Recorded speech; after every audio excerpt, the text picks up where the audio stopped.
الحمد لله وكفى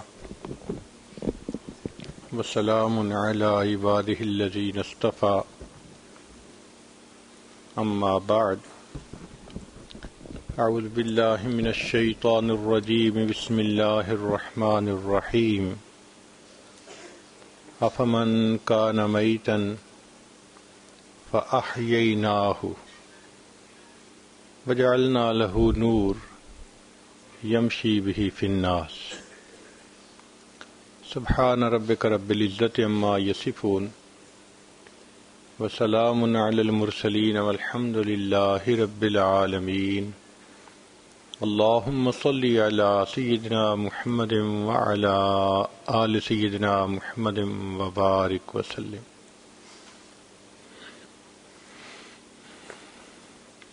انسان جس ماحول اور صحبت میں رہتا ہے اس کا اثر ہوتا ہے. علماء نے لکھا ہے الصحبت مؤثرۃ، صحبت کی تاثیر ہوتی ہے. حتیٰ کہ کتابوں میں لکھا ہے کہ جو شخص اونٹوں کو پالے اس کی طبیعت میں ہٹ دھرمی اور ضد بہت ہوتی ہے. جو گھوڑوں کو پالنے والے ہوں ان کے اندر بہادری بہت ہوتی ہے. جو لوگ بکریاں پالنے والے ہوں ان کے اندر مسکنت اور عاجزی ہوتی ہے. تو اگر جانوروں کو پالنے سے اس کی تاثیر بندے میں آتی ہے تو جو نیکوں کی محفل میں رہے گا یقیناً اس کے اندر نیکی کی تاثیر آئے گی.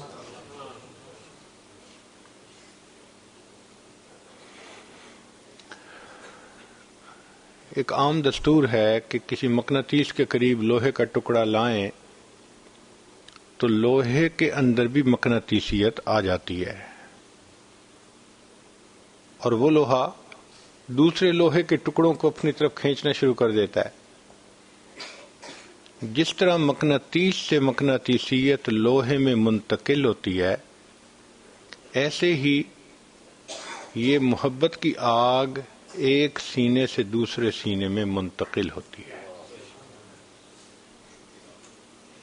قریب جلتے ہوئے دل کے اپنا دل کر دے، قریب جلتے ہوئے دل کے اپنا دل کر دے، یہ آگ لگتی نہیں ہے لگائی جاتی ہے. تو اللہ والوں کی محفل میں بیٹھ کے محبت الہی کی آگ سینے میں بھڑکتی ہے، جوش مارتی ہے. گناہوں سے نفرت ہوتی ہے، دنیا سے رشتہ کمزور ہوتا ہے، آخرت سے رشتہ مضبوط ہوتا ہے. چنانچہ یہ جو فیض ملتا ہے استاد سے شاگرد کو، اس کو نسبت کہتے ہیں. سیدنا رسول اللہ صلی اللہ علیہ وسلم کے اندر اس قدر نورانیت تھی کہ جو شخص آپ کی صحبت میں ایک لمحہ کے لیے محبت کے ساتھ حاضر ہو کر چہرے انور کو دیکھ لیتا تھا وہ نورانیت اس بندے کے سینے کو بھی روشن کر دیتی تھی. صرف ایک نظر ایسی کیمیا تھی، پرتاثیر تھی، زندگیاں بدل جاتی تھی. آتے تھے تو شرک کی نجاستوں میں لچھڑے ہوئے، ایک نظر پڑتی تھی اللہ تعالیٰ ان سب نجاستوں کو ختم کر کے ایمان کی دولت سے ان کو مالا مال فرما دیتے تھے. طلباء کے لیے ایک نکتہ کہ دنیا میں جو انبیاء کرام آئے ان کی تعداد 1,24,000. نبی علیہ السلام سے سوال پوچھا گیا کتنے انبیاء تشریف لائے ہوں گے؟ آپ نے فرمایا 1,24,000، یعنی 1.25 سمجھ لیجیے. اور نبی علیہ السلام کے صحابہ کی تعداد بھی 1,24,000. علماء نے لکھا کہ اس میں حکمت یہ تھی کہ نبی علیہ السلام تمام انبیاء کے کمالات کے جامع تھے. جتنے انبیاء کو جو ملا حسن یوسف دم عیسیٰ ید بیضا داری آنچ خوباں ہمدارند تو تنہا داری. وہ سب کمالات اللہ نے نبی علیہ الصلوۃ والسلام کے اندر جمع فرما دیے تھے، لہذا 1,24,000 انبیاء کرام کے کمالات اس سینے میں جمع تھے. اب اللہ نے اتنے ہی شاگرد عطا فرما دیے، لہذا نبی علیہ الصلوۃ والسلام کا ہر صحابی کسی نہ کسی نبی علیہ السلام کی نسبت کا وارث بنا، ہر صحابی. اسی لیے نبی اسلام نے فرمایا اصحابک النجوم بأیہم اقتدیتم اہتدیتم، میرا ہر صحابی ستارے کی مانند ہے، جس کی اقتدا کرو گے تم ہدایت پاؤ گے. تو ہر صحابی نسبت کا حامل. اس لیے نبی علیہ الصلوۃ والسلام نے سب صحابہ کو رجال حدیث پہ فائز ہونے کا مرتبہ عطا فرمایا بلغوا عنی ولو آیا. چونکہ نبی علیہ السلام نے ان کو یہ منصب عطا کیا، اس لیے اب کسی صحابی پر جرح اور تعدیل کا یہ امتی کو حق نہیں ہے. بھئی محبوب جب تصدیق فرما دیں تو ہماری کیا اوقات ہے کہ ہم ان میں جرح اور تعدیل کرتے رہیں. اس لیے ہمارے اکابر نے کہا کہ صحابہ رضی اللہ عنہم جرح اور تعدیل سے بالا ہیں. یہ جو قوانین ہیں یہ صحابہ کی جماعت کے بعد سے شروع ہوتے ہیں. کوئی تابعی ہو یا تبع تابعی ہو، ان کو آزمائیں گے ان قوانین پہ، ان کو پرکھیں گے. صحابہ کو پرکھنے کی ضرورت نہیں، ان کو تو نبی علیہ السلام نے سند عطا فرما دی، وہ تو روایت کریں گے. اس لیے ہمارا عقیدہ اہل سنت والجماعت کہ جو نبی علیہ الصلوۃ والسلام کی سنت ہو ہم اس کو بھی قبول کرتے ہیں، اور صحابہ رضی اللہ عنہم کی جماعت میں اگر کسی کا قول سامنے آ جائے ہم اس پر بھی عمل کرتے ہیں. ہم اہل سنت والجماعت ہیں. تو نبی علیہ الصلوۃ والسلام نے صحابہ کی اس جماعت کو تیار کیا. جیسے درخت اپنے پھل سے پہچانا جاتا ہے، استاد اپنے شاگردوں سے پہچانا جاتا ہے. اگر کسی نے نبی علیہ السلام کی عظمتوں کو دیکھنا ہو تو صحابہ رضی اللہ عنہم کی صفات پر غور کر لے کہ اللہ نے ان کو کیا نعمتیں عطا فرمائی. شاہ عبد العزیز رحمۃ اللہ علیہ نے لکھا ہے کہ یہ جو نسبت ایک سینے سے دوسرے سینے میں منتقل ہوتی ہے یہ 4 قسم کی ہوتی ہے. پہلی قسم کو کہتے ہیں نسبت انعکاسی. نسبت انعکاسی یہ ہے کہ آپ کسی انگیٹھے کے سامنے جا کر بیٹھ گئے، اب آپ کو گرمی لگ رہی ہے، آپ کو سردی کا ذرا پرواہ نہیں ہے، آپ کمفرٹیبل فیل کر رہے ہیں، مگر یہ حرارت عارضی ہے. جب تک وہاں بیٹھیں گے اثر محسوس ہوگا، وہاں سے ذرا پیچھے ہٹیں گے پھر وہی ٹھنڈی، پھر وہی سردی لگے گی. اسی طرح اللہ والوں کی محفل میں آ کے جب انسان بیٹھتا ہے تو اس کو تھوڑی دیر اللہ رب العزت کی محبت کی حلاوت محسوس ہوتی ہے، لذت محسوس ہوتی ہے. التجافی عن دار الغرور، اس کی کیفیت محسوس ہوتی ہے. والانابۃ الی دار الخلود، یہ کیفیت محسوس ہوتی ہے. اپنے گناہوں پہ رونا آتا ہے، اللہ سے محبت میں بڑھنے کو جی چاہتا ہے، ان کی صحبت میں بیٹھ کر ایک نیا انسان بننے کو جی چاہتا ہے. لیکن جب انسان ذرا ان سے ہٹ کر واپس گھر کی طرف چلتا ہے، اپنے دفتر کے ماحول میں جاتا ہے تو دیکھتا ہے کہ میں تو ویسے کا ویسا ہی ہوں. وجہ کیا ہے کہ ان کے دل انگیٹھی کی مانند تھے، یہ محبت الہی کی آگ کی انگیٹھی تھی. جتنی دیر بیٹھے اثر محسوس ہوا، جب دور ہٹے تو وہ اثر ختم ہو گیا. یہ نسبت سب سے کمزور قسم ہے، مگر اس کو محسوس ہر بندہ کرتا ہے. ایک نسبت اس سے اور زیادہ قوی ہے، مضبوط ہے، اس کو کہتے ہیں نسبت القائی. وہ نسبت القائی یہ ہے کہ آگ جل رہی تھی، آپ نے اس سے اپنا چراغ جلا لیا. جب آپ نے چراغ جلا لیا، اب آپ گھر بھی چلے جائیں تو آپ کے پاس آگ اپنی ہے. اب یہ نہیں کہ آگ سے دور ہوئے تو بس ختم، نہیں. اب اس آگ سے فائدہ آپ اٹھا سکتے ہیں، اس کو بڑھا سکتے ہیں، چولہے میں جلائیں، اس سے روشنی لیں، آگ آپ کے پاس ہے. یہ نسبت القائی کہلاتی ہے. مگر یہ بھی نازک ہوتی ہے. کیوں؟ چراغ جلتا رہے اس کے لیے تیل ڈالتے رہنا پڑتا ہے، بتی کا خیال رکھنا پڑتا ہے، اور اس کو پھر ہوا کے تھپیڑوں سے بھی بچانا پڑتا ہے. ذرا غفلت کریں گے، ایک ہوا کا جھونکا آیا، بتی بجھ جائے گی. ہو بہو اسی طرح یہ جو نسبت القائی ہے، جو شیخ کے ساتھ رہے بیٹھے، اس کے دل میں ایک نور کی کیفیت آ جائے، اب اس نور کی حفاظت کرنی پڑتی ہے. نماز پڑھیں، تلاوت کریں، تہجد پڑھیں، مانگتے رہیں، یہ تیل بتی ٹھیک رکھنے والی بات ہے. اور جو حالات کے تھپیڑے ہیں ماحول کے، اس سے بچانا پڑتا ہے اپنے آپ کو. اور اگر غفلت کریں گے تو بس ایسا ہوا کا تھپیڑ آئے گا کہ بتی بجھ جائے گی.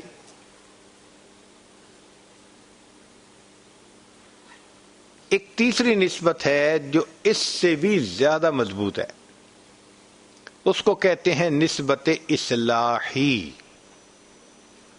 نسبت اصلاحی یہ ہوتی ہے کہ انسان شیخ کی صحبت میں وقت گزارے اور ان کی روک ٹوک سنے، اپنے آپ کو چینج کرے اور ڈانٹ ڈپٹ کھا کے اپنے آپ کو سیدھا کرے. یہ تربیت ہوتی ہے بندے کی. جیسے ایک پودا کسی مالی کے ہاتھ میں ہو تو وہ اس کی پروننگ کرتا ہے، کانٹ چھانٹ کرتا ہے، اور بالآخر وہ پودا اتنا خوبصورت بن کے سامنے آتا ہے. اسی طرح شیخ اپنے شاگرد کی اصلاح کرتے ہیں. اللہ رب العزت نے نبی علیہ السلام کی تربیت فرمائی اور نبی علیہ السلام نے صحابہ کی تربیت فرمائی. چنانچہ قرآن مجید میں یہ جو لما کا لفظ ہے یہ تربیت کے لیے ہے. پوچھا جا رہا ہے کیوں؟ مگر فرق یہ ہے کہ اللہ رب العزت نے جو نبی علیہ السلام کے لیے لما کا لفظ استعمال فرمایا، یا پہلے مغفرت کا وعدہ یا بعد میں مغفرت کا وعدہ. وجہ یہ تھی کہ اللہ رب العزت جانتے تھے کہ نبی علیہ الصلوۃ والسلام کے دل میں خشیت الہی کی وہ کیفیت ہے کہ بنا خوشخبری کے اگر لیما کا لفظ سے خطاب کر دیا شاید برداشت کرنا ممکن نہیں ہوگا. اس لیے ساتھ ہی خوشخبری سنیے، عفا اللہ عنک، یہ خوشخبری ہے، مگر ساتھ پوچھ لیا لما اذنت لہم. اگر صرف لما اذنت لہم سے خطاب ہوتا تو پھر نبی علیہ السلام کے لیے برداشت کرنا مشکل ہو جاتا. اچھا، کہیں پہلے لما کا لفظ بعد میں خوشخبری کا وعدہ، یا ایھا النبی لما تحرم ما احل اللہ لک تبتغی مرضات ازواجک، ہاں واللہ غفور الرحیم، تو ساتھ مغفرت کا وعدہ. لیکن اللہ رب العزت نے یہی لما کا لفظ ایمان والوں کے لیے استعمال کیا، وہاں مغفرت کے وعدے نہیں ہیں. یا ایھا الذین آمنوا لم تقولون ما لا تفعلون، شاہانہ خطاب، کبر مقتا عند اللہ ان تقولوا ما لا تفعلون. مقصد کیا تھا؟ سیدھے ہو جاؤ گے تو بچ جاؤ گے، نہیں سیدھے ہوگے تو جوتے کھاؤ گے. تو یہ تربیت ہے، یہ اصلاحی نسبت شیخ کے ساتھ کام کی جائے تو پھر جوڑی جائے تو پھر انسان کی زندگی مستقل بدلتی ہے. اس میں وقت لگتا ہے. چنانچہ مشائخ کے ساتھ جو بیعت کا تعلق حاصل کیا جاتا ہے، ان کی صحبت میں بیٹھا جاتا ہے، یہ اصل میں نسبت اصلاحی حاصل کرنی ہوتی ہے. سالوں لگتے ہیں. ہر بندے کی اپنی استعداد ہوتی ہے. کسی کو کم وقت لگا, کسی کو زیادہ لگا. فائدہ ہر ایک کا ہوتا ہے. جتنا گڑ اتنا میٹھا. چنانچہ مشائخ کے پاس جو حضرات تشریف لائے اور نسبت حاصل کر گئے وہ یہ نسبت اصلاحی تھی. حضرت مولانا رشید احمد گنگوہی رحمۃ اللہ علیہ حضرت حاجی امداد اللہ مہاجر مکی رحمۃ اللہ علیہ کو ملنے کے لیے آئے. اس وقت ابتدائے جوانی کا زمانہ تھا. خیال تھا کہ بس چھٹی کا دن ہے, جائیں گے, حضرت سے ملیں گے, واپس آ جائیں گے, چونکہ سبق پڑھانا ہے. ملے, واپس آنے کی بات کی تو حضرت نے فرمایا کہ رشید احمد کچھ وقت ہمارے ساتھ بھی گزارو. حضرت میں سبق پڑھانے والا استاد ہوں, تعلیم و تعلم میرا کام ہے. اگر میں واپس نہیں جاؤں گا تو بچوں کے سبق کا ناغہ ہو جائے گا. لیکن محسوس یہ کیا کہ حضرت چاہتے ہیں کہ ساتھ رہیں, تو دل میں خیال آیا کہ ساری زندگی پڑھنے کا کام ہی تو کرنا ہے, کیوں نہ میں کسی اور دوست کو پیغام بھیج دوں کہ کچھ دنوں وہ میرے سبق پڑھا دیں, میں آ جاؤں گا. چنانچہ کہا کہ اچھا حضرت میں آج کی رات ٹھہر جاتا ہوں, مگر آپ کے ہاں تو خانقاہ میں لوگ رات کو عبادت کرتے ہیں, جاگتے ہیں. میں ساری رات جاگوں گا تو صبح کیسے سفر کروں گا یا کیسے پڑھاؤں گا؟ پر میں نے آپ کو کوئی نہیں جگائے گا. ٹھیک ہے, میں صبح چلا جاؤں گا. جب یہ کہا کہ صبح چلا جاؤں گا تو حاجی صاحب نے اپنے خادم کو کہا کہ میاں رشید احمد کی چارپائی ہمارے چارپائی کے قریب بچھا دینا. فرماتے ہیں کہ جب تہجد کا وقت آیا تو میری آنکھ کھلی, میں نے بھی تہجد پڑھی, پھر میں ذکر کرنے بیٹھ گیا. فجر کے وقت حضرت حاجی صاحب نے پوچھا میاں رشید احمد وہ جو میرے ساتھ فلاں بندہ کوئی بیٹھا ہوا گفتگو کر رہا تھا, ذکر کر رہا تھا, وہ کون تھا؟ تو کہا حضرت وہ میں ہی تو تھا. تو حضرت نے فرمایا کہ میاں رشید احمد جب ذکر کرنا ہی ہے تو سیکھ کے ذکر کر لو.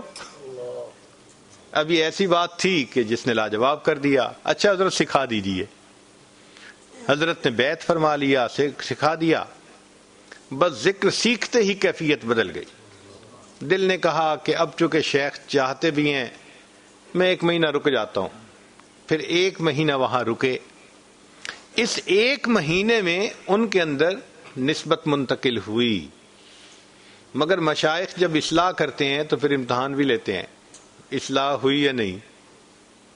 حضرت حاجی صاحب نے امتحان عجیب لیا. ایک جگہ دعوت تھی اور ایک اور بزرگ بھی تشریف لائے ہوئے تھے, غالباً حضرت مولانا فضل الرحمان گنج مراد آبادی رحمۃ اللہ علیہ تھے. حضرت حاجی صاحب میاں رشید احمد کو بھی ساتھ لے کر گئے. جب گئے تو دسترخوان بچھا, خوب کھانے پکے ہوئے تھے. ایک پلیٹ میں دال ڈال دی, 2 چپاتی. میاں رشید احمد یہ دسترخوان کے کونے پہ بیٹھ کے کھا لیں. آرام سے بیٹھ کے کھانے لگ گئے. ہم جیسا ہوتا تو شاید بیت کا تعلق ہی توڑ بیٹھتا کہ ہمارے حضرت صاحب کو تو انصاف کا پتہ ہی نہیں ہے, مساوات کا پتہ ہی نہیں ہے. مگر وہ علماء تھے, وہ جانتے تھے کہ فعل الحکیم لا یخلو عن الحکمہ, دانا کا کام دانائی سے خالی نہیں ہوتا. اب حاجی صاحب خود تو ماشاءاللہ مرغے چرغے, ادھر دال سے روٹی کھائی جا رہی ہے. درمیان میں حضرت حاجی صاحب نے اچانک ایک سوال کیا اور کہا میاں رشید احمد جی تو چاہتا تھا کہ تجھے جوتوں میں بٹھا دیتا, جی تو چاہتا تھا کہ تجھے جوتوں میں بٹھا دیتا, پھر میں نے تمہیں دسترخوان کے کونے پہ بٹھا دیا. بس یہ کہہ کے تو میاں رشید احمد فرماتے ہیں انہوں نے آگے سے بہت ہی مسکرا کے کہا کہ حضرت میں تو جوتوں میں بیٹھنے کے قابل نہیں تھا. یہ تو آپ کا احسان کہ آپ نے مجھے دسترخوان کے کونے. اب حاجی صاحب نے چہرہ دیکھا کہ نفس اندر سے بھڑکا یا نہیں. جب عاجزی والا جواب سنا تو فرمایا الحمدللہ، اب نفس مر چکا، اب طبیعت میں عاجزی آ گئی. تو حاجی صاحب نے اس کے بعد نسبت کی بشارت عطا فرما دی.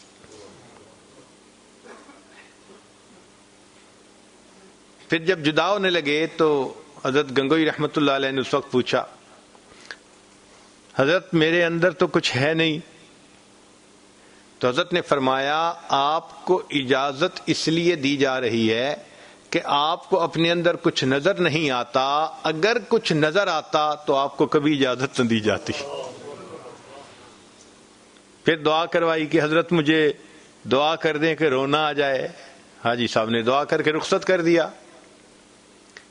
پھر 1 سال 2 سال وقت گزرا، بالآخر حاجی صاحب سے پھر ملاقات ہوئی.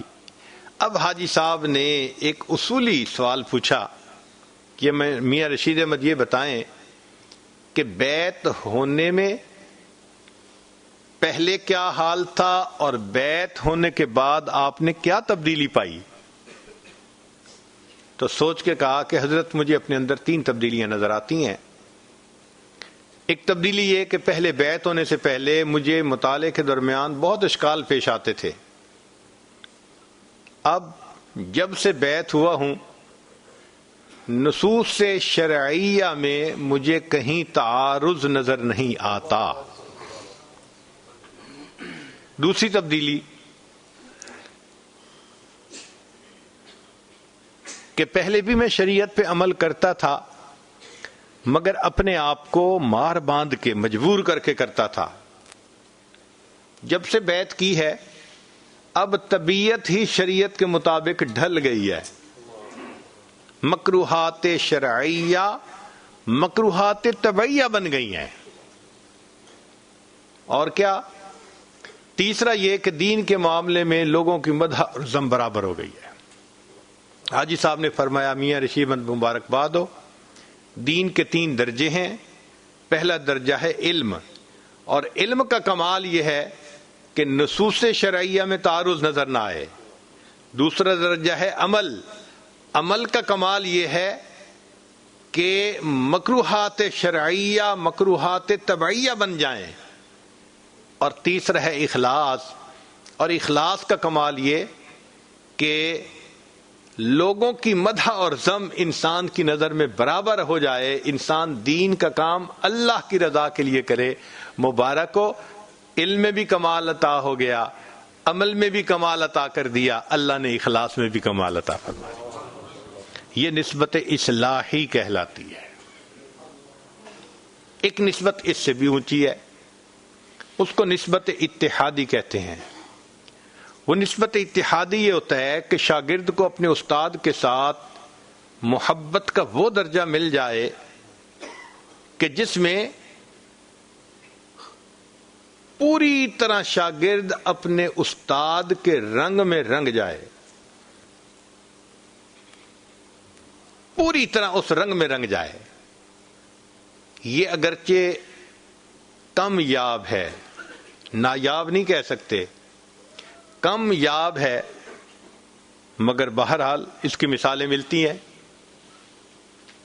امیر خسرو رحمۃ اللہ علیہ نے حضرت خواجہ نظام الدین رحمۃ اللہ علیہ سے یہی نسبت پائی تھی. تبھی تو شعر کہا تھا تو من شدم من تو شدی، من تن شدم تو جان شدی، طاقت نہ گوید بعد عظیم من دیگرم تو دیگری. تو یہ نسبت اتحادی ہوتی ہے. اگر اس کی سابقین میں متقدمین میں اگر مثال دیکھنی ہے تو سب سے بہترین مثال اس نسبت اتحادی کی سیدنا صدیق اکبر رضی اللہ تعالی عنہ کی ہے.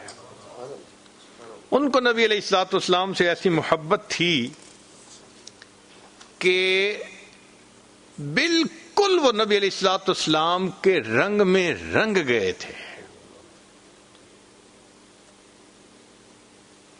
چنانچہ جب مدینہ طیبہ ہجرت کے لیے تشریف لے گئے تو مدینہ طیبہ کے لوگ انتظار میں تھے انہوں نے دونوں کو آتے ہوئے دیکھا، مگر دونوں ہستیوں کے لباس میں، چال ڈھال میں، انداز میں، گفتار میں، کردار میں اتنی مشابہت تھی کہ مدینہ کے لوگ یہ فیصلہ نہ کر سکے کہ اس میں استاد کون ہے، شاگرد کون ہے، اور انہوں نے حضرت صدیق اکبر عنہ سے مصافحہ شروع کر دیا۔ صدیق اکبر عنہ نے مصافحہ شروع اس لیے کیا کہ میرے آقا صلی اللہ علیہ وسلم تھکے ہوئے ہیں، لوگ مصافحہ زیادہ کریں گے تو اور تھکاوٹ ہوگی۔ جب مصافحہ کر کے بیٹھے اور سورج نکلا اور سورج کی شعاعوں نے نبی علیہ السلام کے رخسار مبارک کے بوسے لیے، تو تب مدینے والوں نے دیکھا کہ جن کو ایک نبی سمجھ کر انہوں نے مصافحہ کیا تھا وہ اٹھے اور انہوں نے اپنا رومال اپنے صاحب کے سر کے اوپر چھاؤں کرنے کے لیے ڈال دیا۔ تب پتہ چلا اصل کون تھا، نقل کون تھا، استاد کون تھا، شاگرد کون تھا۔ تب پتہ چلا کہ خادم کون تھا، مخدوم کون تھا۔ یہ نسبت اتحادی ہے کہ نقل اصل سے اتنا قریب ہو جائے کہ نقل اور اصل میں فرق کرنا دشوار ہو جائے۔ چنانچہ سیدنا صدیق اکبر عنہ کے حالات کو دیکھیں، واقعات کو دیکھیں، بالکل نبی علیہ الصلوۃ والسلام کے حالات و واقعات کے ساتھ مشابہت رکھتے ہیں۔ آج کی اس مجلس میں اسی عنوان کو کھولنا ہے کہ وہ مشابہت کتنی کامل تھی۔ نبی علیہ السلام جب غار حرا سے تشریف لائے تو خدیجہ کبریٰ رضی اللہ تعالیٰ عنہ نے پوچھا، اے اللہ کے نبی صلی اللہ علیہ وسلم، آپ کیا محسوس کرتے ہیں؟ تو آپ نے فرمایا کہ مجھے ایسے لگتا ہے کہ کہیں موت نہ آ جائے۔ تو اس پر خدیجہ کبریٰ رضی اللہ تعالیٰ عنہ نے کہا، واللہ، کلا واللہ، ہرگز نہیں، ایسا نہیں ہو سکتا۔ انک لتصل الرحم، آپ صلہ رحمی کرنے والے ہیں، وتحمل الکل، اور آپ لوگوں کا بوجھ اٹھانے والے ہیں، تکسب المعدوم، جن کے پلے کچھ نہیں ان کو کما کے دینے والے ہیں، وتقرئ الضیف، مہمان نوازی کرنے والے ہیں، وتعین علی نوائب الحق، دین کے کاموں میں مدد کرنے والے ہیں۔ چونکہ آپ کے اندر یہ 5 صفات ہیں، لہذا اللہ تعالیٰ آپ کو ضائع نہیں ہونے دیں گے۔ یہ خدیجہ کبریٰ رضی اللہ تعالیٰ عنہ کی شہادت تھی، جنہوں نے زندگی کو قریب سے دیکھا تھا کہ ایسی اچھی زندگی آپ کی کیسے آپ ضائع ہو سکتی ہے۔ اب سنیے، ہجرت مدینہ سے پہلے سیدنا صدیق اکبر رضی اللہ تعالیٰ عنہ نے نبی علیہ السلام سے حبشہ ہجرت کی اجازت مانگی۔ نبی علیہ السلام نے اجازت دے دی۔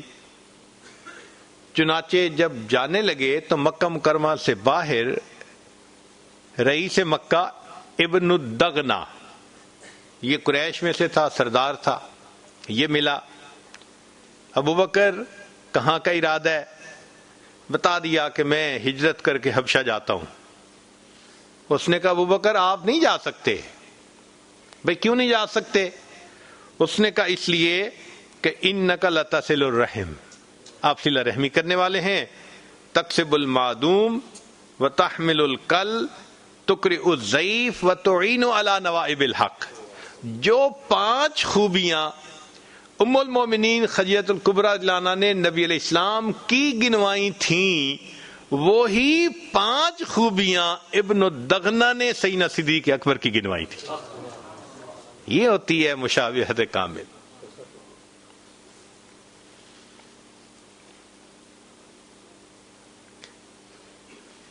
اور مثالیں دیکھیے، قرآن مجید میں نبی علیہ الصلوۃ والسلام کے بارے میں اللہ تعالیٰ فرماتے ہیں بالمؤمنین رؤوف الرحیم، کہ میرے محبوب صلی اللہ علیہ وسلم ایمان والوں کے ساتھ رؤوف اور رحیم، یعنی ان میں اتنی رحمت ہے، رأفت ہے، سینہ بھر گیا ہے اس پیار محبت سے۔ یہ نبی علیہ السلام کے بارے میں قرآن مجید میں اللہ تعالیٰ کا فیصلہ۔ سیدنا صدیق اکبر عنہ کی کیفیت کیا تھی؟ نبی علیہ السلام نے فرمایا ارحم امتی بے امتی ابو بکر، چنانچہ جتنی رحمت صدیق اکبر لانو کے دل میں تھی، امت میں یہ رحمت کسی اور کے دل میں نہیں تھی۔ اور ایک روایت میں ہے ارأف امتی بے امتی ابو بکر، تو رحمت اور رأفت دونوں کا تذکرہ نبی علیہ السلام نے فرمایا کہ صدیق اکبر کے دل میں یہ دونوں چیزیں کوٹ کوٹ کر بھری ہوئی ہے۔ ایک حدیث مبارکہ میں ہے کہ نبی السلام نے فرمایا انا اغیر ولد آدم واللہ اغیر منی، میں اولاد آدم میں سب سے زیادہ غیور ہوں اور اللہ مجھ سے بھی زیادہ غیرت مند ہے۔ سیدنا صدیق اکبر کے بارے میں سنیے، ابن سعد روایت کرتے ہیں کان اغیر هذه الامت بعد نبیہا ابو بکر صدیق رضی اللہ تعالی عنہ، اس امت میں نبی علیہ السلام کے بعد سب سے زیادہ ایمانی غیرت صدیق اکبر لانو کے اندر تھی۔ ایک چیز پھر نبی علیہ السلام کے بارے میں قرآن مجید میں ہے، اللہ تعالیٰ فرماتے ہیں وما علمناہ الشعر وما ينبغی له، اے محبوب صلی اللہ علیہ وسلم ہم نے آپ کو شعر نہیں سکھائے اور یہ علم آپ کے شایان شان بھی نہیں ہے۔ صدیق اکبر کے بارے میں ام المومنین عائشہ صدیق لانا فرماتی ہیں، اس کو ابن عساکر نے کہا کہ عائشہ صدیق لانا فرماتی ہیں کہ ابو بکر صدیق لانو نے نہ زمانے جاہلیت میں کبھی شعر کہا اور نہ اسلام لانے کے بعد شعر کہا، اور فرماتی ہیں کہ ایک مرتبہ ابو بکر صدیق لانو کے سامنے شعر لکھے ہوئے تھے، پڑھنے لگے تو میں مسکرا پڑی، پوچھنے لگے بیٹی کیوں ہنس رہی ہو؟ میں نے کہا کہ جیسے اللہ نے اپنے نبی علیہ السلام کے بارے میں فرمایا کہ شعر کا علم نہیں دیا، وہی حال آپ کا ہے، شعر پڑھنے کو آپ نے نثر بنا دیا ہے۔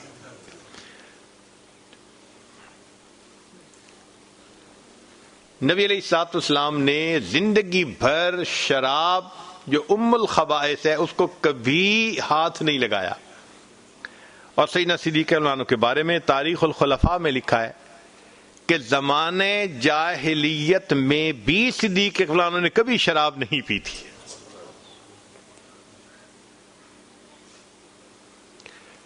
قرآن مجید میں اللہ تعالیٰ اپنے پیارے حبیب صلی اللہ علیہ وسلم کی صفائی اور پاکیزگی کی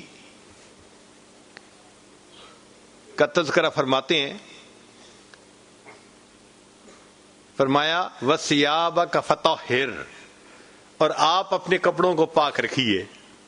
تو نبی علیہ السلام کی پاکیزگی کا تذکرہ قرآن پاک میں، اور یہی صفائی اور پاکیزگی سیدنا صدیق اکبر کے، چنانچہ حدیث پاک میں ہے کہ جب ہجرت کا آخری یعنی سفر تھا، یعنی آخری لمحے تھے، تو ام ایمن کے گھر میں بکریاں تھیں، صدیق اکبر گئے اور کہنے لگے کہ اگر آپ اجازت دیں تو ہم ان کا دودھ نکال لیں۔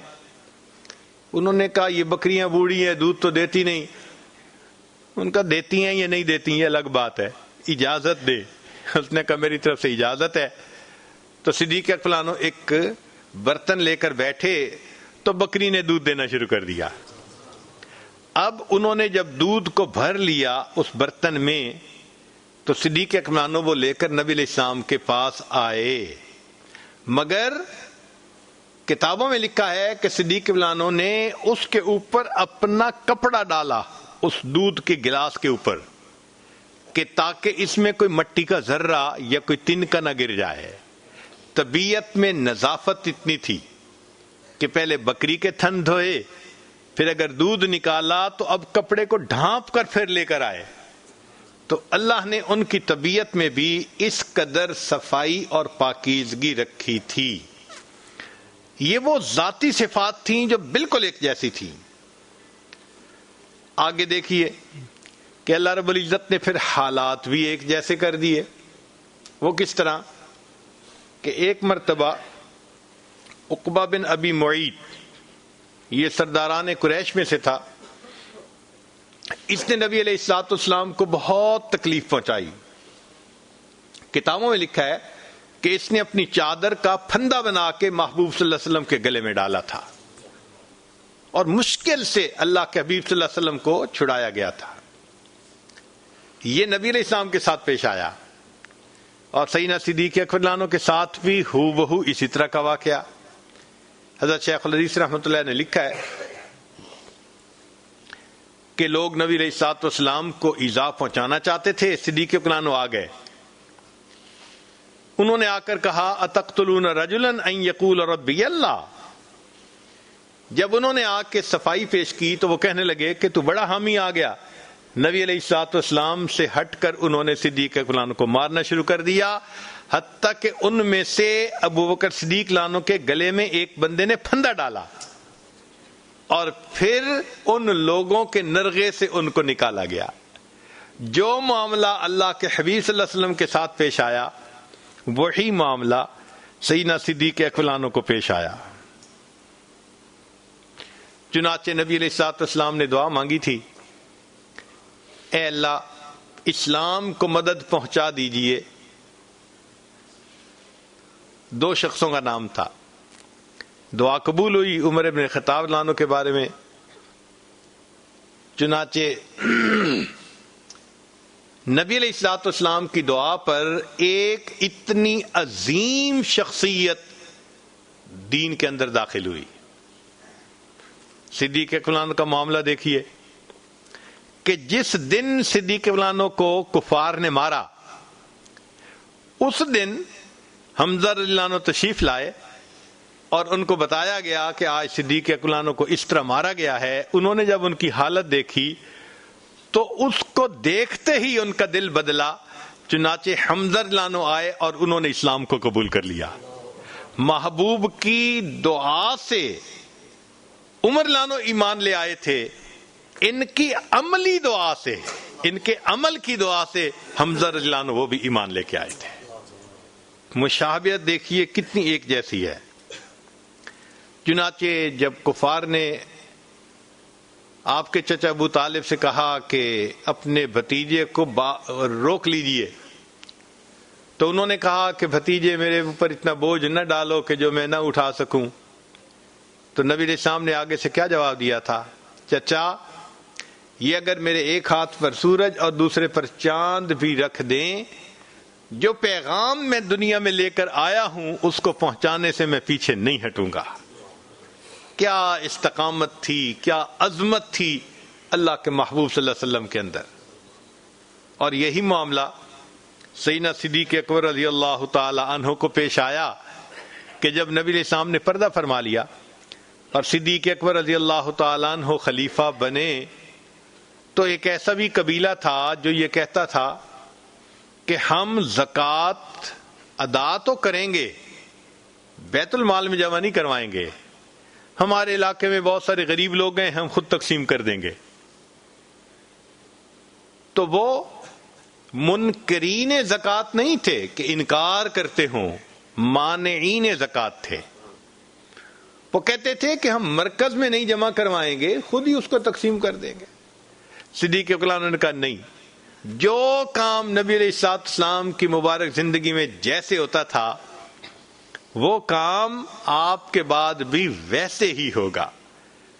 جو اونٹ زکوٰۃ میں دے گا اور اس کی رسی نہیں دے گا، میں اس سے بھی لڑوں گا، رسی لے کر رہوں گا۔ اس موقع پر صحابہ رضی اللہ عنہم کا عجیب حال تھا۔ اپنے ہیں کلمہ پڑھنے والے، نمازیں پڑھنے والے، نیکی کرنے والے، لیکن ایک مسئلے میں اختلاف کر لیا، اگر ہم آپس میں ہی لڑ پڑے تو کیا بنے گا؟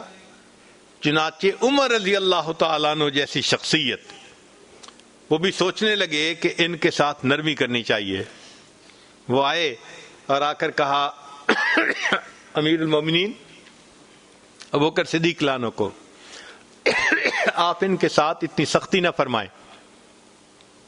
تو آگے سے صدیق اکبر عنہ نے کیا جواب دیا؟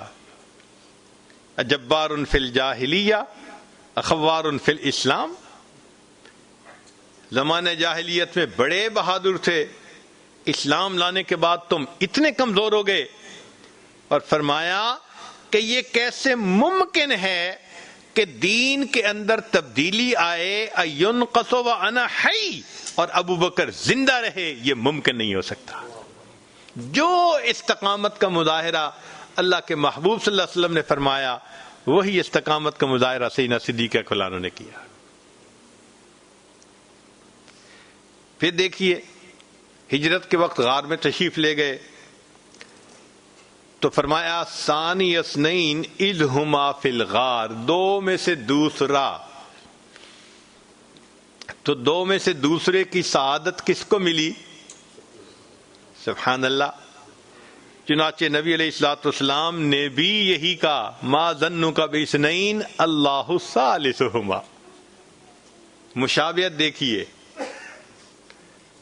اللہ رب العزت اپنے پیارے حبیب صلی اللہ علیہ وسلم کو فرماتے ہیں لا تحزن علیہم، اے میرے محبوب صلی اللہ علیہ وسلم، یہ جو قریش مکہ آپ کو دکھ دیتے ہیں آپ ان کی باتوں پہ غم نہ کیا کریں۔ لا تحزن علیہم ولا تک فی ضیق مما یمکرون، تو اللہ رب العزت نے حبیب صلی اللہ علیہ وسلم کو فرمایا لا تحزن، اور نبی علیہ السلام ہو بہو یہی الفاظ صدیق اکبر کو فرماتے ہیں لا تحزن ان اللہ معنا۔ جو الفاظ یہاں استعمال ہوئے وہی الفاظ وہاں استعمال ہوئے۔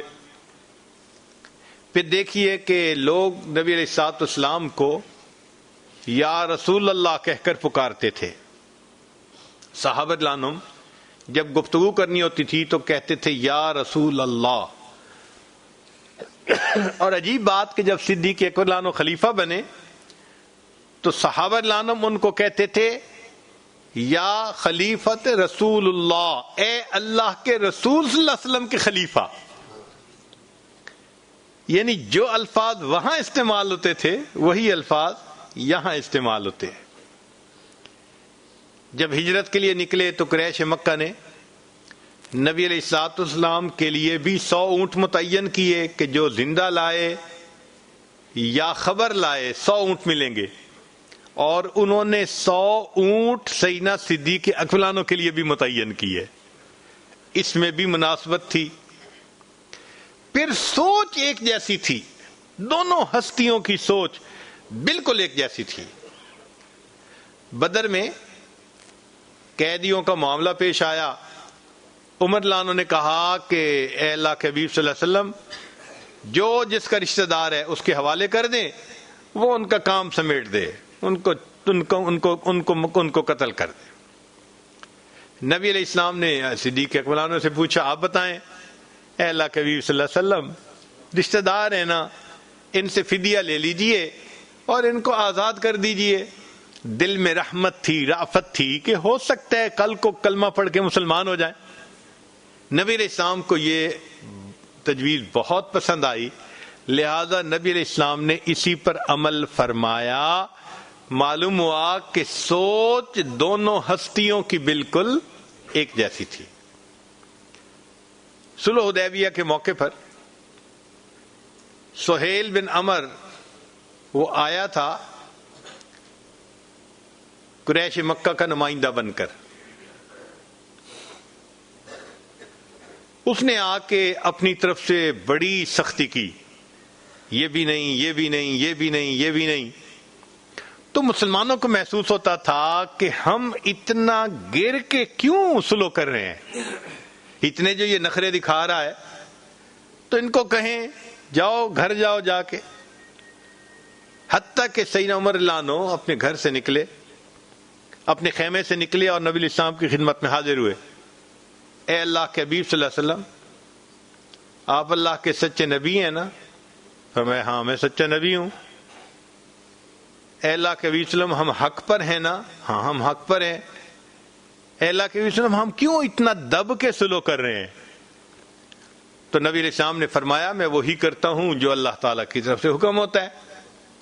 تو عمر لانو خاموش ہو گئے۔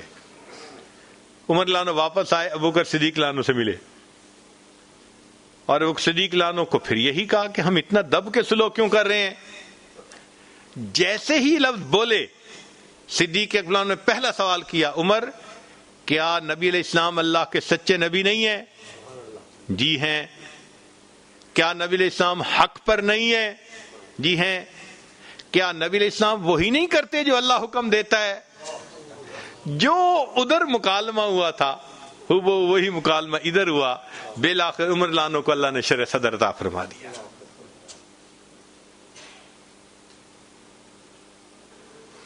پھر جو کام نبی علیہ السلام نے جیسے کیا وہ کام صدیق رضی اللہ عنہ نے بالکل اسی طرح کیا.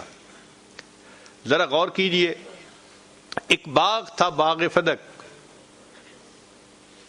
اس کی آمدنی نبی علیہ السلام کو ملا کرتی تھی, اور آپ بنو ہاشم کے نوجوانوں کی شادیوں میں اور دوسری ضروریات میں اس کو خرچ فرماتے تھے. سیدہ فاطمہ رضی اللہ عنہا نے ایک مرتبہ آ کر ریکویسٹ بھی کی, اے اللہ کے صلی اللہ علیہ وسلم اس کو ہمارے لیے وقف کر دیجئے. فرمایا نہیں, سب کے لیے ہے. نبی علیہ السلام نے انکار فرمایا. جب سیدنا صدیق اکبر عنہ خلیفہ بنے تو ایک مرتبہ پھر فاطمہ رضی اللہ عنہا نے یہی آ کر کہا کہ یہ باغ فدق کی جو آمدنی ہے اس کو آپ ہمارے لیے وقف کر دیجئے. تو صدیق اکبر عنہ نے وہی جواب دیا کہ چونکہ نبی علیہ الصلوۃ والسلام نے متعین نہیں فرمایا تھا, ابو بکر اب اس کو متعین نہیں کر سکتا. جب فاطمہ رضی اللہ عنہا کو وہی جواب مل گیا جو والد گرامی نے دیا تھا تو وہ مطمئن ہو کے واپس گھر چلی گئی. اتباع اتنی کامل تھی. بنو ثقیف ایک قبیلہ تھا, انہوں نے نبی علیہ السلام سے یہ بات کہی تھی کہ ہم ایمان لاتے ہیں مگر ہمیں نماز میں چھوٹ دے دی جائے. نبی علیہ السلام نے فرمایا اس دین میں کوئی خیر نہیں جس دین میں نماز نہ ہو. تو نبی علیہ السلام نے سختی فرمائی.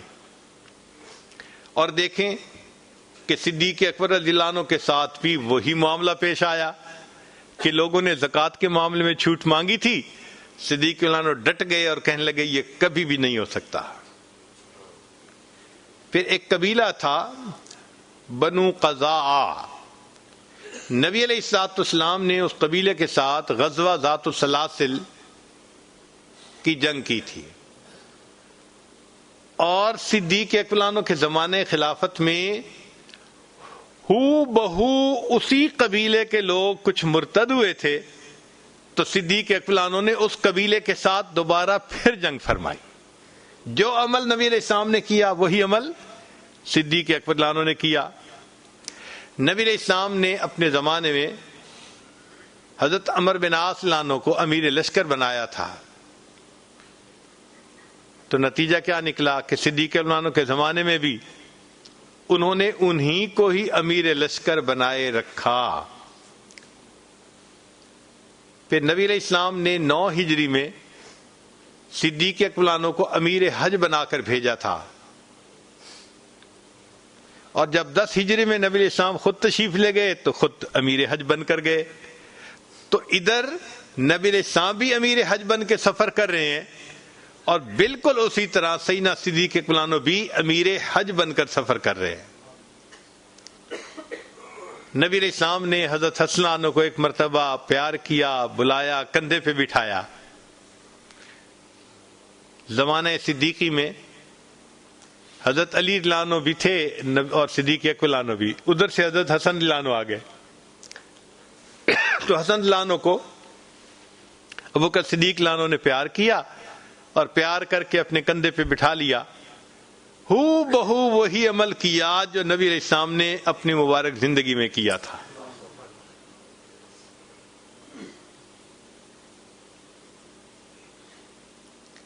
پھر اس کے بعد یہ مشابہت ذات سے اور حالات سے آگے پھیل کر خاندان میں بھی اکٹھی رہی. ذرا غور کیجئے, یہ چیزیں تو بندے کے بس میں نہیں ہوتی, مگر یہ اتنی کامل مشابہت تھی کہ آپس کی یہ نسبت اتحادی خاندان کے رشتوں میں بھی ظاہر ہوتی تھی. ذرا غور کیجئے کہ نبی علیہ الصلوۃ والسلام کے داماد سابقین اولین میں سے تھے. کون کون؟ عثمان غنی لانو اور سیدنا علی لانو. اور حضرت ابوبکر صدیق لانو کے جو ایک داماد تھے زبیر رضی اللہ تعالیٰ عنہ اسماء لانہ کے خاوند, وہ بھی سابقین اولین میں سے تھے. نبی علیہ السلام کے داماد مہاجرین میں سے تھے, اور ابوبکر صدیق لانو کے یہ داماد زبیر لانو یہ بھی مہاجرین میں سے تھے، نبی علیہ السلام کے یہ داماد عشرہ مبشرہ میں سے تھے، اور صدیق اکبر کے زبیر لانو یہ بھی عشرہ مبشرہ میں سے تھے۔ تو رشتہ داریوں میں بھی دیکھو کیا مشابہت اللہ نے عطا فرما دی تھی۔ پھر اس سے آگے دیکھیے اولاد میں مشابہت کتنی تھی۔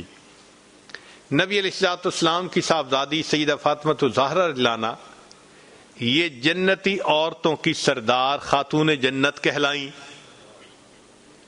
اور صدیق اکبر کی صاحبزادی ام المومنین عائشہ، ان کے بارے میں فرمایا نبی علیہ السلام نے، عائشہ کو دنیا کی عورتوں پر وہ فضیلت ہے جو سرید کو بقیہ کھانوں پر فضیلت حاصل ہوتی ہے، ان کو بھی فضیلت، ان کو بھی فضیلت۔ اس طرح اللہ رب العزت نے اولاد کے اندر بھی یہ مشابہت واضح فرما دی۔ چنانچہ سیدہ فاطمہ الزہرا عنہا کے گھر میں مالی اعتبار سے تنگی تھی، وہ چاہتی تھیں کہ کوئی کام کرنے والی ہیلپ نصیب ہو جائے، تو خادم غلام لینے کے لیے آئی تھیں۔ نبی علیہ السلام نے تسبیحات فاطمہ کی تعلیم دے دی تھی جو آج ہم پڑھتے ہیں نماز کے بعد، مگر گھر میں تنگی تھی، سب کام خود کرنے پڑتے تھے۔ جیسے نبی علیہ السلام کی صاحبزادی رضی اللہ عنہ کے گھر میں تنگی تھی، صدیق اکبر کی ایک صاحبزادی تھیں اسماء رضی اللہ تعالی عنہا، ان کے گھر میں بھی مالی اعتبار سے تنگی تھی۔ واقعات ہیں، اونٹوں کو خود گٹھلیاں پیس کے کھلایا کرتی تھیں، چارہ کاٹ کے اپنے سر پہ اٹھا کے خود لایا کرتی تھی۔ مشابہت دیکھیے کیسی کامل ہے۔ پھر ان سے آگے بڑھ کر یہ گرینڈ چلڈرن تک بھی مشابہت چلتی رہی، حتیٰ کہ نبی علیہ السلام کے پوتے کے نواسے سیدنا حسین رضی اللہ عنہ نے وقت کے حاکم یزید سے بیعت سے انکار کیا، اور صدیق اکبر رضی اللہ عنہ کے نواسے عبداللہ ابن زبیر رضی اللہ عنہ انہوں نے بھی اس کی بیعت سے انکار کیا۔ ادھر بھی مشابہت دیکھیے۔ پھر سیدنا حسین رضی اللہ عنہ کو شہید کیا گیا، اور سیدنا عبداللہ ابن زبیر رضی اللہ عنہ کو بھی شہید کیا گیا۔ پھر شہادت سے پہلے سیدنا حسین رضی اللہ عنہ کو شام کی جو افواج تھی انہوں نے نرغے میں لے لیا، اور ادھر عبداللہ ابن زبیر رضی اللہ عنہ کو بھی حجاج کی جو فوج تھی انہوں نے نرغے میں لے لیا۔ پھر سیدنا حسین رضی اللہ عنہ کی شہادت سے پہلے ان کے کئی رشتہ دار شہید ہوئے، آخر پہ وہ شہید ہوئے، اور ادھر عبداللہ بن زبیر رضی اللہ عنہ کے بارے میں آتا ہے کہ ان سے پہلے ان کے کئی رشتہ دار شہید ہوئے، آخر پر یہ شہید ہوئے۔ مشابہت ذرا دیکھیے کہ آگے گرینڈ چلڈرن کے اندر بھی مشابہت کامل بنتی ہے۔ چلیے اب ذرا خدائی معاملہ دیکھیے کہ اللہ کا معاملہ دونوں کے ساتھ کیا تھا۔ اللہ رب العزت نے قرآن مجید میں نبی علیہ السلام کو صاحبکم کا خطاب فرمایا، اور حدیث مبارکہ میں ہے کہ نبی علیہ السلام نے صدیق اکبر لانوں کو صحابہ کا صاحبکم فرمایا۔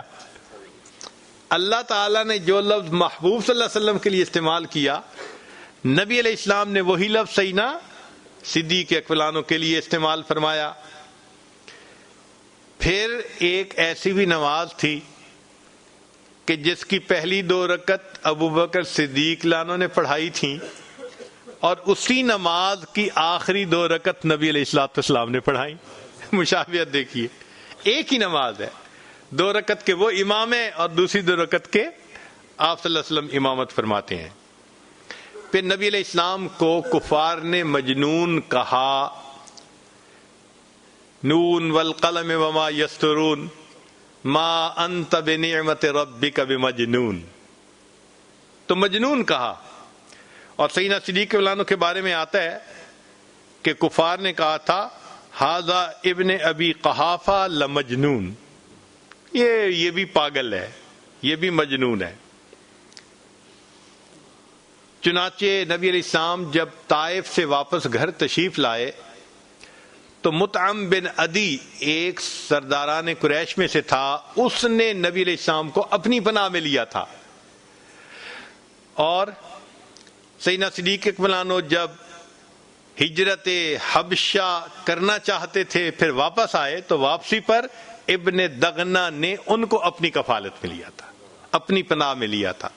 مشابہت دیکھیے، ادھر بھی وہی معاملہ اور ادھر بھی وہی معاملہ. پھر نبی علیہ السلام نے فرمایا انا اتقى ولد آدم واکرمہم علی اللہ ولا فخر، کہ میں اولاد آدم میں سب سے زیادہ متقی ہوں اور سب سے زیادہ مکرم ہوں، اور مجھے اس پہ کوئی فخر نہیں ہے.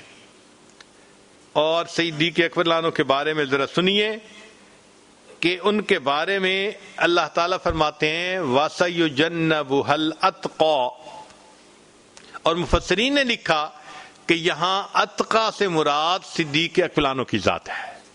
اب اتقا تو قرآن نے ان کو کہہ دیا، اور قرآن یہ بھی کہہ رہا ہے ان اکرمکم عند اللہ، تو جو اتقاکم ہوگا وہ اکرمکم بھی ہوگا.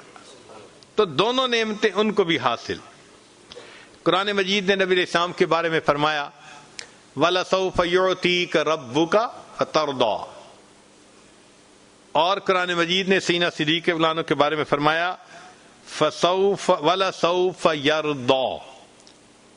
اور مفسرین نے لکھا کہ یہ آیت سیدنا صدیق اکبر عنہ کے لیے اتری تھی. نبی علیہ الصلوۃ والسلام کی اتباع کرنے سے اللہ کا محبوب نے فرمایا فَاتَّبِعُونِي يُحْبِبْكُمُ اللَّهُ، تم میری اتباع کرو، اللہ تم سے پسند کرے گا.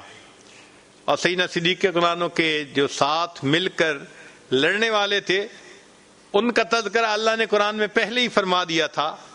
کیا فَسَوْفَ يَأْتِي اللَّهُ بِقَوْمٍ يُحِبُّهُمْ وَيُحِبُّونَهُ، اللہ ان سے محبت کرے گا. تو دیکھیے اللہ رب العزت کی طرف سے معاملہ کیسا. پھر اس سے آگے دیکھیے کہ جب وفات کا وقت آیا تو بھی مشابہت. نبی علیہ الصلوۃ والسلام کو زہر دی گئی تھی، ایک یہودی عورت نے گوشت میں ملا کر دی تھی، اس کا اثر رہ گیا تھا، اور بالآخر اسی زہر کا اثر بڑھا تھا جو وفات کے وقت وہ زیادہ واضح ہو گیا اور دنیا سے پردہ کرنے کا ظاہری سبب بنا. سیدنا صدیق اکبر عنہ کو بھی زہر دی گئی. تو جیسے ادھر وفات کا سبب ویسے ہی. اور یہ بھی مزے کی بات کہ نبی علیہ السلام نے جو گوشت کھایا تھا ایک اور بندے نے کھایا تھا اور اس کی تو فوراً وفات ہو گئی تھی محبوب صلی اللہ علیہ وسلم کی کچھ عرصے کے بعد. اور صدیق اکبر عنہ کو جو زہر دی گئی تھی وہ بھی دودھ کسی اور نے پیا تھا، اس کی تو وفات اسی وقت ہو گئی، صدیق اکبر عنہ کی کچھ وقت بعد میں ہوئی تھی. پھر عمر مبارک نبی علیہ الصلوۃ والسلام کی 63 سال اور سیدنا صدیق اکبر عنہ کی 63 سال. پھر آگے مشابہت دیکھیے کہ وفات کے بعد اللہ کے پیارے حبیب صلی اللہ علیہ وسلم کو کہاں مدفون کیا گیا؟ حجر عائشہ صدیقہ رضی اللہ تعالیٰ عنہ میں. اور صدیق اکبر عنہ کو وفات کے بعد کہاں دفن کیا گیا؟ حجر عائشہ صدیقہ میں. امام ربانی مجدد ثانی رحمۃ اللہ علیہ ایک عجیب بات کرتے ہیں. وہ فرماتے ہیں کہ جس مٹی سے اللہ کے محبوب صلی اللہ علیہ وسلم کے بدن کو اللہ نے تیار کروایا تھا وہ مٹی بچ گئی تھی، چنانچہ اس بچی ہوئی مٹی کو اللہ نے صدیق اکبر عنہ کے بدن کو بنانے میں استعمال فرمایا. فرماتے تھے پھر بچ گئی تھی تو اللہ نے اس کو عمر عنہ کے لیے استعمال فرمایا. اور پھر وہ دلیل دیتے ہیں کہ دیکھو پہنچی وہیں پہ خاک جہاں کا خمیر تھا. مرنے کے بعد آدمی وہیں پہنچتا ہے جہاں کی مٹی اٹھائی جاتی ہے. نبی علیہ السلام جہاں مدفون ہوئے، چونکہ صدیق عنہ کی بھی مٹی وہی تھی، وہ بھی کہاں مدفون ہوئے، اور عمر عنہ کہاں مدفون ہوئے، وہ بھی وہیں پر مدفون ہوئے. تو مٹی بھی بدن کی ایک جیسی تھی. سبحان اللہ. اور پھر اگلی بات دیکھیے کہ صدیق اکبر رضی اللہ تعالیٰ عنہ جنت میں نبی علیہ الصلوۃ والسلام کے ساتھ ایک گھر میں ہوں گے. ایک گھر میں ہوں گے. اب یہ بات سمجھ میں نہیں آتی، لیکن امام ربانی مجدد ثانی رحمۃ اللہ نے لکھا ہے نبی اکبر صلی اللہ علیہ وسلم کے ہم خانہ رسول ہوں گے. ہم خانہ فارسی کا لفظ ہے، یعنی ایک گھر میں ہوں گے. تو پھر انہوں نے مکتوبات میں تشریح کی ہے کہ اللہ رب العزت ایک ڈبل سٹوری مکان عطا فرمائیں گے. نیچے کی سٹوری پہ صدیق اکبر رہیں گے، اوپر کی سٹوری پہ نبی علیہ السلام رہیں گے. وہاں بھی نسبت جو کامل تھی. اللہ اکبر. اب یہاں پر ایک مشہور اشکال ہے جس کا جواب مل گیا کہ حضرت مولانا یعقوب نانوتوی رحمۃ اللہ سے سوال پوچھا گیا کہ نبی علیہ السلام نے فرمایا لو کان بعدی نبیا لکان عمر، اگر میرے بعد نبی آنا ہوتا تو عمر ہوتے. عمر لانوں کو اللہ نے وہ صفات دی تھیں کہ وہ ایک نبی ہوتے. تو طالب علم نے سوال پوچھا کہ حضرت یہاں ابو بکر صدیق لانوں کا نام کیوں نہیں آیا کہ اگر میرے بعد نبی آنا ہوتا تو ابو بکر نبی ہوتے؟ تو حضرت مولانا یعقوب نانوتوی رحمۃ اللہ نے بڑا خوبصورت جواب دیا. ان کا دیکھیں کہ سیدنا صدیق اکبر کو نبی علیہ السلام کے ساتھ معیت کبریٰ حاصل تھی. کیا چیز حاصل تھی؟ معیت کبریٰ.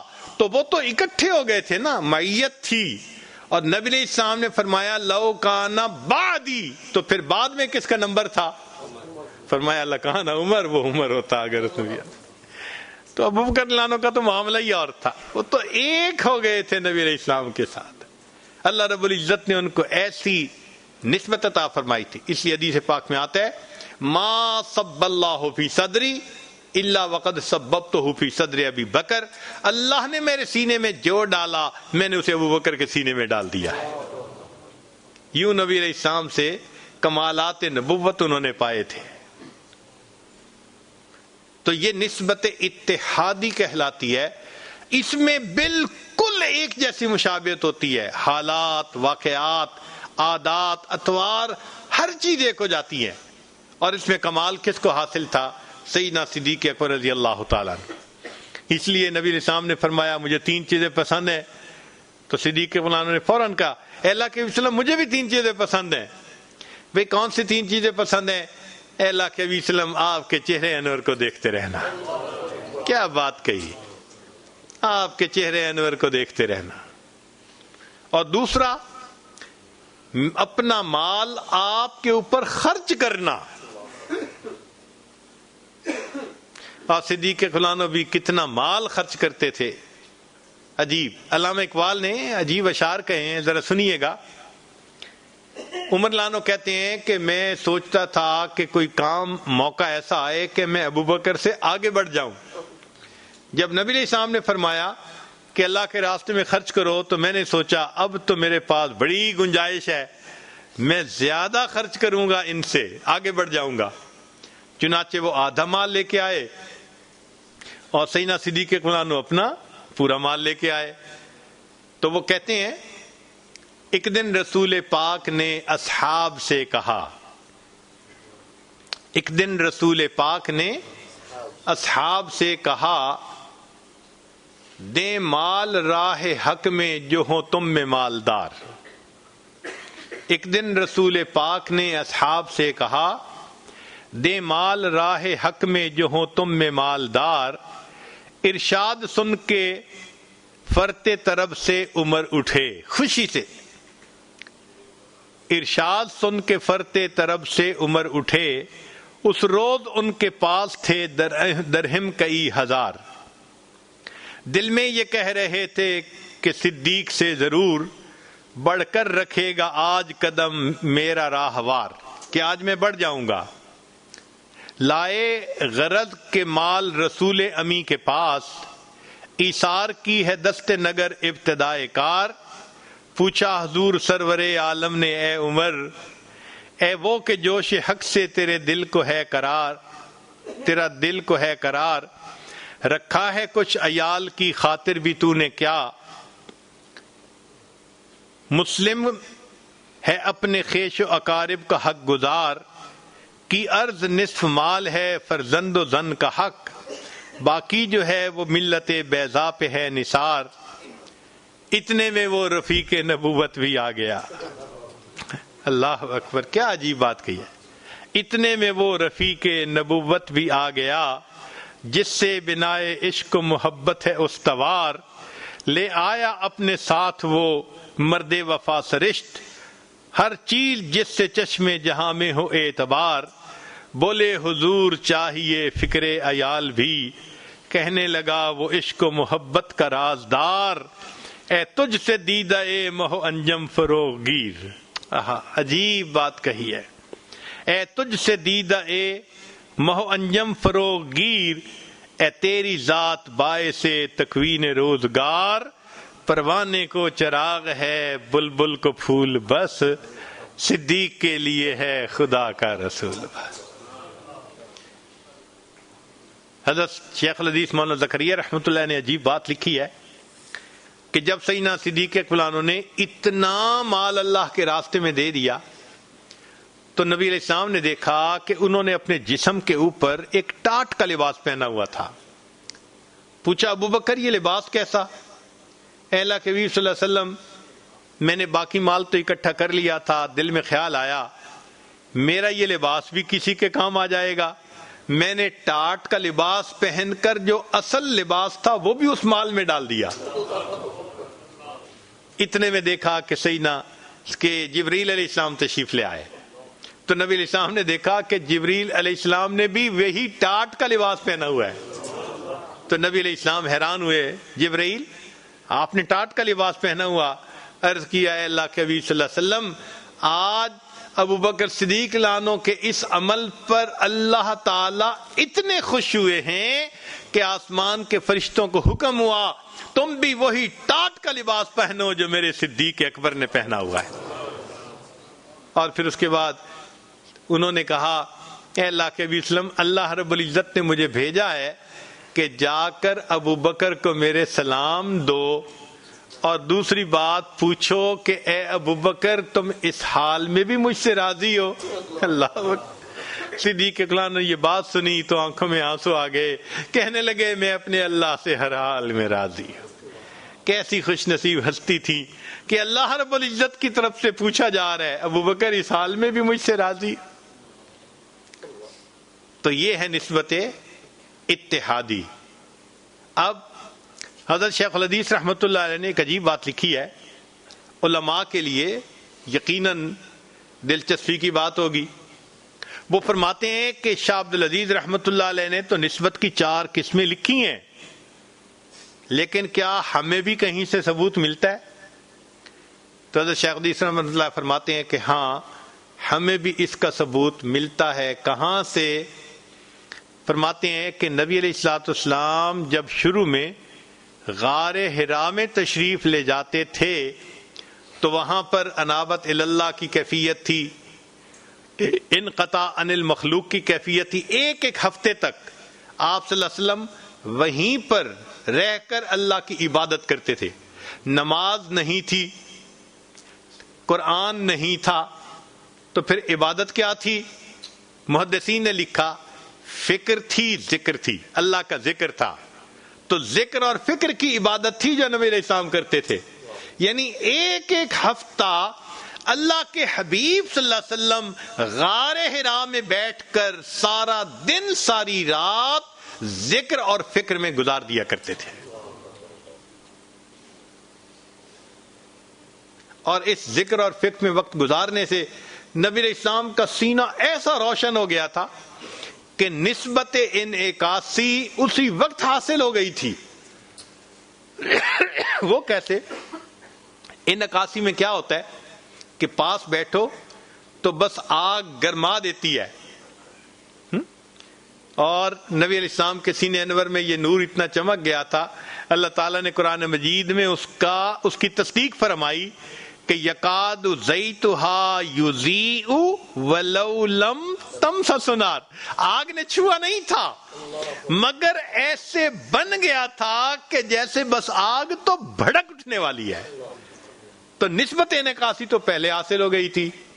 اب جبریل علیہ السلام آئے اللہ کا پیغام لے کر اور فرمایا اقرا. نبی السلام نے فرمایا ما انا بقارئ، میں تو پڑھا ہوا نہیں ہوں.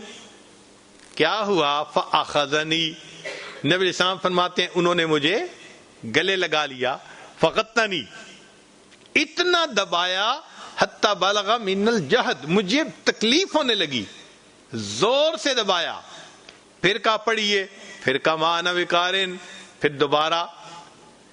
اب یہ جو 2 بار انہوں نے دبوچا تو حضرت شیخ الحدیث رحمۃ اللہ فرماتے ہیں کہ انعکاسی تو پہلے مل گئی تھی، پہلی مرتبہ جب دبوچا تو القائی نسبت ہو گئی تھی، دوسری مرتبہ دبوچا تو اصلاحی ہو گئی تھی، جب تیسری مرتبہ دبوچا تو اتحادی نصیب ہو گئی تھی۔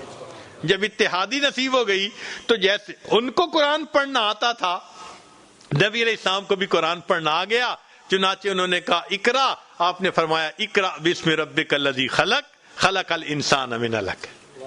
مگر یہاں شاہ عبد العزیز رحمۃ اللہ ایک نکتہ لکھتے ہیں کہ جس نبی علیہ الصلوۃ والسلام کی ابتدا ملکوتیت کا جو کمال ہے، نقطہ آغاز جن کا وہاں سے ہو رہا ہے، پھر 23 سال میں کتنے کمالات نبوت اور رسالت ملے ہوں گے، ان کی انتہا کو کون جانتا ہے۔ یہی وجہ تھی کہ جب نبی علیہ السلام معراج پر تشریف لے جانے لگے، ایک وقت ایسا آیا کہ جبریل نے کہا اے اللہ کے حبیب صلی اللہ علیہ وسلم، میں اس سے آگے بڑھوں گا میرے پر جل جائیں گے۔ محبوب نے ان کو پیچھے چھوڑا، آگے خود تشریف لے کے گئے تھے۔ یہ نسبت ہم بھی پا سکتے ہیں اگر ہم اخلاص کے ساتھ محنت کرنے والے بن جائیں۔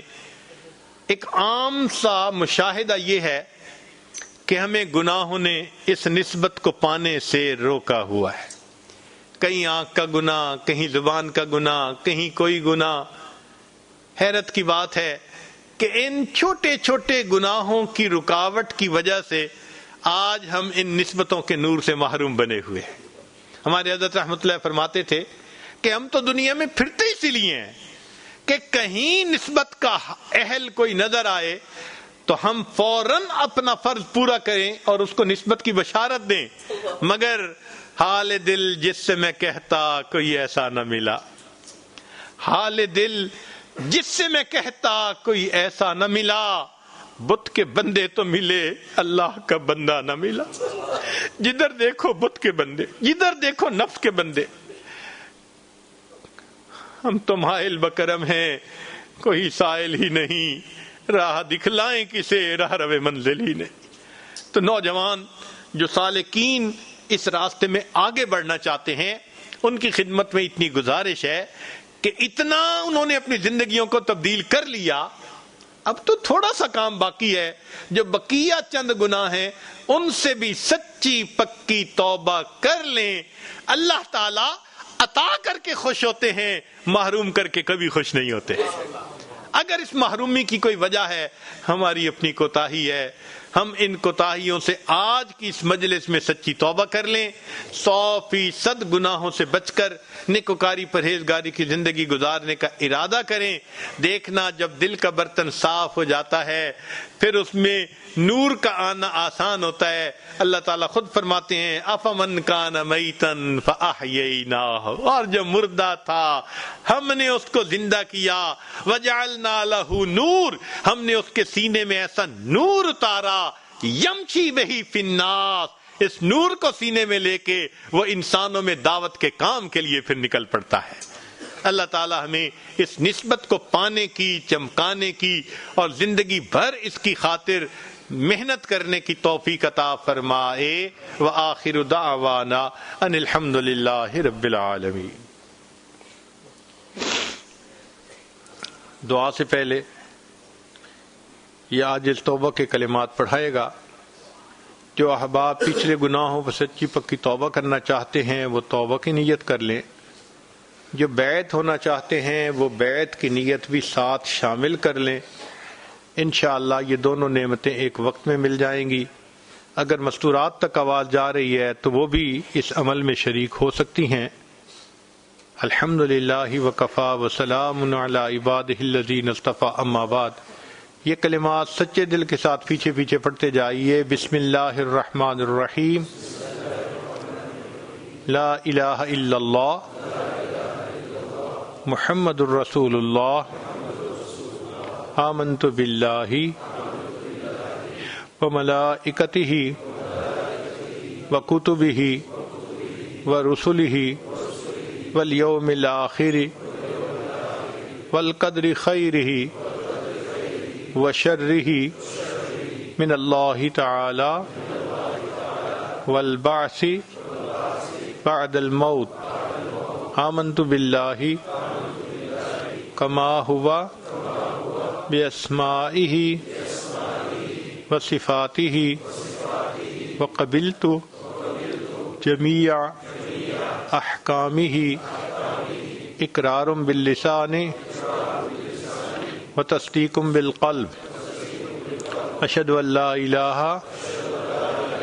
الا اللہ واشہد ان محمدا عبدہ ورسولہ استغفر اللہ ربی من کل ذنب واتوب الیہ برحمتک یا ارحم الراحمین۔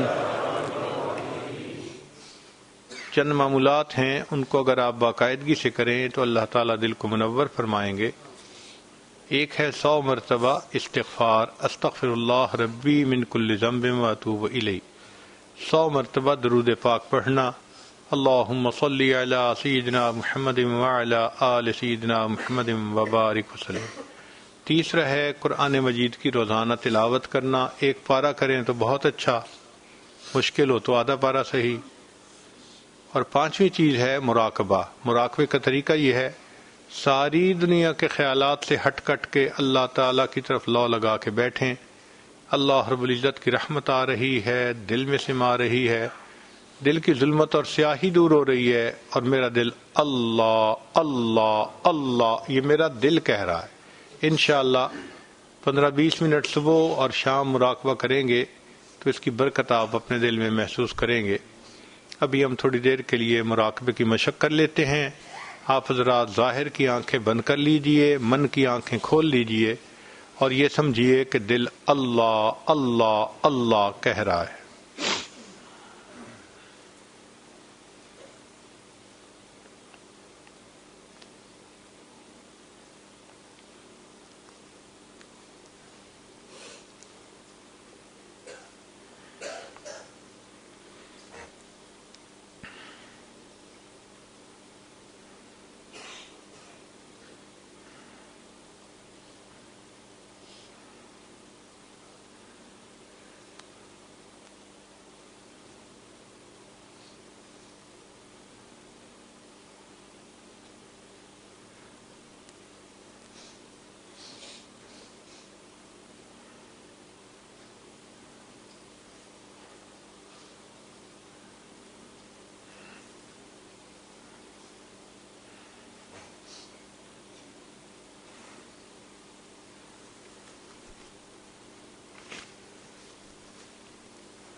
بناؤں گا اپنے نفس سرکش کو اب تو یا رب غلام تیرا، بناؤں گا اپنے نفس سرکش کو اب تو یا رب غلام تیرا، میں چھوڑ کر کاروبار سارے کروں گا ہر وقت کام تیرا، کیا کروں گا بس اب الہی ذکر ہی صبح و شام تیرا، جماؤں گا دل میں یاد تیری رٹوں گا ہر وقت نام تیرا، ہر دم کروں گا اے میرے باری اللہ اللہ اللہ اللہ اللہ اللہ اللہ اللہ، رہا میں دن رات غفلتوں میں، اب بس یوں ہی زندگی گزاری،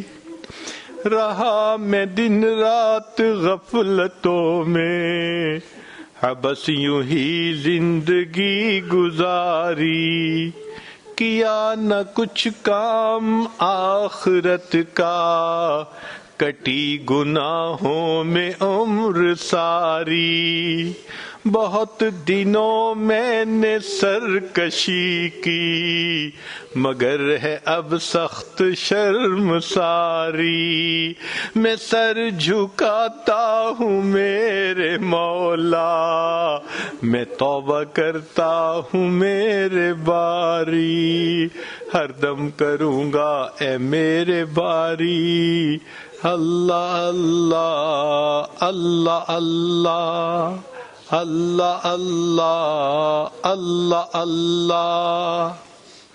بتان دل بر تو سینکڑوں ہیں، مگر کوئی با وفا نہیں ہے، بتان دل بر تو سینکڑوں ہیں، مگر کوئی با وفا نہیں ہے، ودود اور لائق محبت فقط ہے تو دوسرا نہیں ہے، کوئی تیرے ذکر کے برابر مزے کی شے اے خدا نہیں ہے، مزے کی چیزیں تو ہیں ہزاروں، کسی میں ایسا مزہ نہیں ہے، ہر دم کروں گا اے میرے باری، اللہ اللہ اللہ اللہ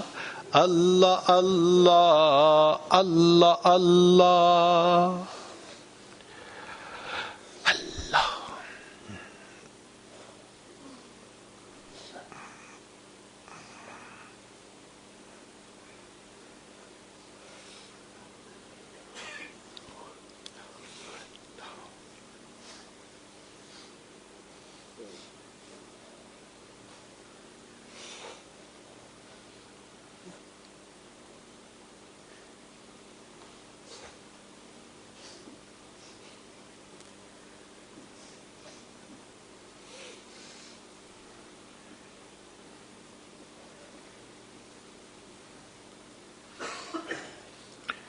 لا الہ الا اللہ محمد رسول اللہ، سبحان ربی العلی الوہاب، اللہم صلی علی سیدنا محمد وعلی آل سیدنا محمد وبارک وسلم۔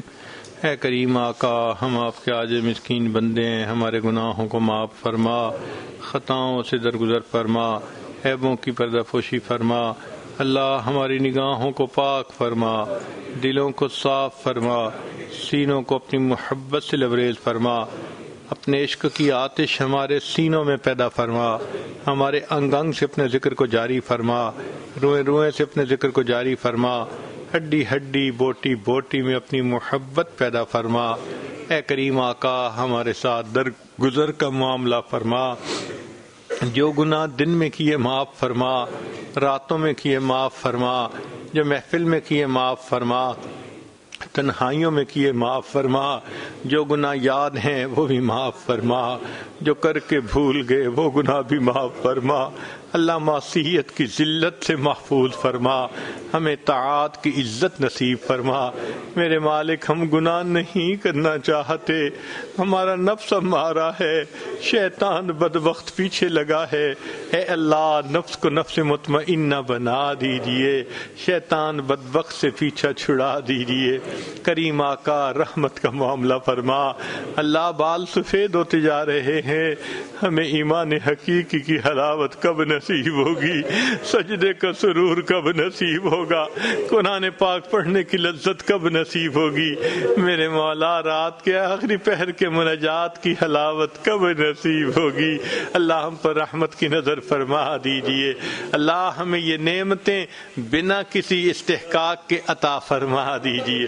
اللہ ہم نے دیکھا ہے عمراء غریب اور صدقہ اور خیرات کرتے ہیں، اللہ خیرات میں اپنا تعلق دے دیجئے، اللہ ہم پر صدقہ فرما دیجئے، اللہ ہمیں صدقے میں جنت دے دیجئے، مہربانی فرما دیجئے، رب کریم خیر کا معاملہ فرما، اللہ فضل کا معاملہ فرما، اے اللہ اپنی محبت عطا فرما، اے اللہ ہمیں اے اللہ انابت والی کیفیت نصیب فرما، رجوع اللہ کی کیفیت نصیب فرما، اے اللہ حب دنیا کے مرض سے محفوظ فرما اور اپنی محبت کی چاشنی نصیب فرما، ہمارے گھروں میں بھی نیکی کا ماحول پیدا فرما، ہماری اولادوں کو بھی نیکوکار بنا، فرما بردار بنا، ماں باپ کی آنکھوں کی ٹھنڈک بنا، جن گھروں میں جوان بچے بچیاں موجود ہیں اللہ ان بچوں کے مستقبل کو روشن فرما، ماں باپ کے لیے فرض ادا کرنے آسان فرما، اے کریم جو قرضوں میں ڈوبے ہیں ان کو قرضوں سے محفوظ فرما، مرضوں سے محفوظ فرما، ذلت سے محفوظ فرما، علت سے محفوظ فرما، قلت سے محفوظ فرما، اپنی رحمتوں کی پشت پناہی نصیب فرما، جن کے کام اٹکے ہوئے ہیں اللہ اٹکے کاموں کا ہونا آسان فرما، الجھے کاموں کو اپنی رحمت سے سلجھا، اللہ در در کے دھکے کھانے سے محفوظ فرما، میرے مولا زندگی میں کبھی بھی بے سہارا نہ فرما، کبھی بھی بے آسرا نہ فرما، کبھی بھی اپنے در سے دور نہ فرما، ہمیشہ اپنی رحمتوں کی ٹھنڈی چھاؤں نصیب فرما، ہمیشہ اپنی پشت پناہی نصیب فرما، اے اللہ ہماری ان دعاؤں کو اپنی رحمت سے قبول فرما۔ کریمہ کا آج اس مجلس میں کتنے نوجوان ہیں سچی توبہ کر رہے ہیں، میرے مالک آج تو گرم خون بھی معافیاں مانگ رہا ہے، اگر اللہ آپ نے ان کو نہ بخشا شیطان بہکائے گا، نفس بھٹکائے گا، جوانیاں ضائع جائیں گی، اللہ رحمت کی نظر فرما دیجئے، اللہ ان جوانوں کو قبول فرما لیجئے، اللہ رحمت کا معاملہ فرما۔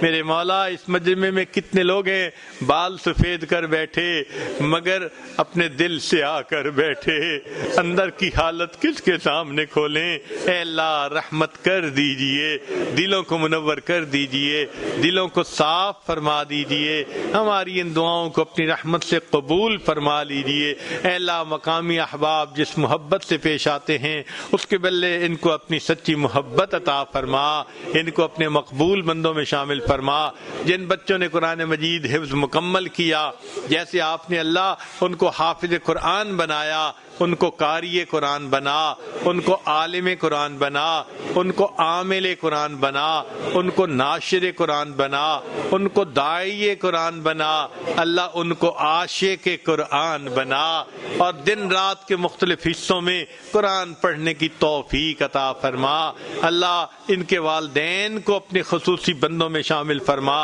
جن استاد نے محنت کی ان استاد کی محنتوں کو قبول فرما، اور جو بچے حفظ کر رہے ہیں مختلف اداروں میں اللہ سب کے لیے یہ نیک کام کرنا آسان فرما۔ ربنا تقبل منا انک انت السمیع العلیم تب علینا انک انت التواب الرحیم، صلی اللہ تعالی علی حبیبہ سیدنا محمد وآلہ واصحابہ اجمعین برحمتک یا ارحم الراحمین۔